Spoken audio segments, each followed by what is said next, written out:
ಒಂದು ಸಣ್ಣ ಕಾಡಿನಲ್ಲಿ ಒಬ್ಬ ದೊಡ್ಡದಾದ ಕರಡಿ ವಾಸವಾಗಿತ್ತು. ಅವನ ಹೆಸರು ಬಾಲು. ಬಾಲುಗೆ ಜೇನುತುಪ್ಪ ಅಂದರೆ ತುಂಬಾ ಇಷ್ಟ. ದಿನವಿಡೀ ಜೇನುತುಪ್ಪ ಹುಡುಕಿ ತಿನ್ನುತ್ತಿದ್ದನು. ಒಂದು ದಿನ ಬಾಲು ಕಾಡಿನ ದೊಡ್ಡ ಮರದ ಮೇಲೆ ದೊಡ್ಡ ಜೇನುಗೂಡು ನೋಡಿದನು. ಅದು ತುಂಬಾ ದೊಡ್ಡದಾಗಿತ್ತು. ಒಳಗೆ ಜೇನುತುಪ್ಪ ತುಂಬಿ ತುಳುಕುತ್ತಿತ್ತು. ಬಾಲು ಕಣ್ಣು ಮಿಟುಕಿಸಿ ನೋಡಿ ನಾಲಿಗೆ ಚಾಟಿಕೊಂಡನು. ಅಯ್ಯೋ, ಇಷ್ಟೊಂದು ಜೇನುತುಪ್ಪ! ಇಡೀ ದಿನ ತಿಂದರೂ ಮುಗಿಯುವುದಿಲ್ಲ ಅಂದುಕೊಂಡನು. ಅವನು ಮರ ಹತ್ತಿ ಜೇನುಗೂಡನ್ನು ತೆಗೆಯಲು ಯತ್ನಿಸಿದನು. ಆದರೆ ಜೇನು ನೊಣಗಳು ತಮ್ಮ ಮನೆಯನ್ನು ಕಾಪಾಡಲು ಸಿದ್ಧವಾಗಿದ್ದವು.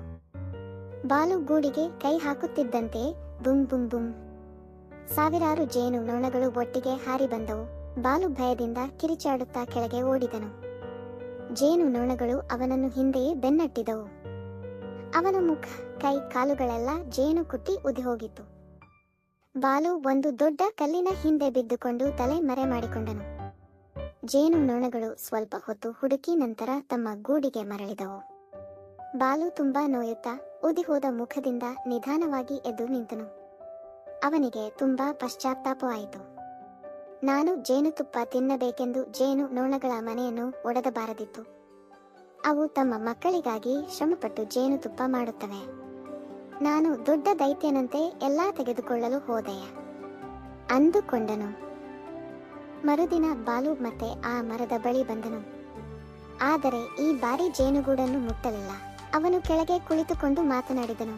ಕ್ಷಮಿಸಿ ಜೇನು ನೊಣಗಳೇ, ನಾನು ತಪ್ಪು ಮಾಡಿದೆ. ನಿಮ್ಮ ಶ್ರಮವನ್ನು ಗೌರವಿಸುತ್ತೇನೆ. ಇನ್ನು ಮುಂದೆ ನಿಮ್ಮ ಗೂಡಿಗೆ ಕೈ ಹಾಕುವುದಿಲ್ಲ. ಆಶ್ಚರ್ಯ! ಜೇನು ರಾಣಿ ನೊಣ ಮರದ ಮೇಲಿಂದ ಕೆಳಗೆ ಬಂದಳು. ನೀನು ನಿಜವಾಗಿಯೂ ಪಶ್ಚಾತ್ತಾಪಪಟ್ಟಿದ್ದೀಯಾ ಬಾಲು ಅಂದಳು. ಹೌದು, ನನಗೆ ಬಹಳ ನೋವಾಯಿತು.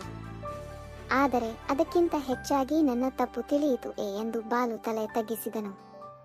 ಜೇನು ರಾಣಿ ಸ್ವಲ್ಪ ಯೋಚಿಸಿ ನಗುತ್ತಾ ಹೇಳಿದಳು, ಸರಿ ಬಾಲು, ನೀನು ಪಶ್ಚಾತ್ತಾಪ ಪಟ್ಟಿದ್ದೀಯಾ, ಇದು ಸಾಕು. ಪ್ರತಿ ವಾರ ಒಂದು ಬಾರಿ ಬಾ. ನಾವು ನಿನಗೆ ಸ್ವಲ್ಪ ಜೇನುತುಪ್ಪ ಕೊಡುತ್ತೇವೆ. ಆದರೆ ಗೂಡನ್ನು ಒಡೆಯಬಾರದು, ಸರಿಯೇ?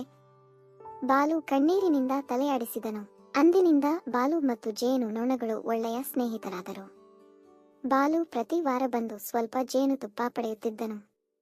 ಜೇನು ನೊಣಗಳು ನಿರಾತಂಕವಾಗಿ ತಮ್ಮ ಕೆಲಸ ಮಾಡುತ್ತಿದ್ದವು. ಹೀಗೆ ಕರಡಿ ಮತ್ತು ಜೇನು ನೊಣಗಳ ನಡುವೆ ಸ್ನೇಹದ ಸೇತುವೆ ನಿಂತಿತು. ನೀತಿ: ಇತರರ ಶ್ರಮವನ್ನು ಗೌರವಿಸಿ ಸ್ನೇಹದಿಂದ ಕೇಳಿದರೆ ಎಲ್ಲವೂ ಸಿಗುತ್ತದೆ.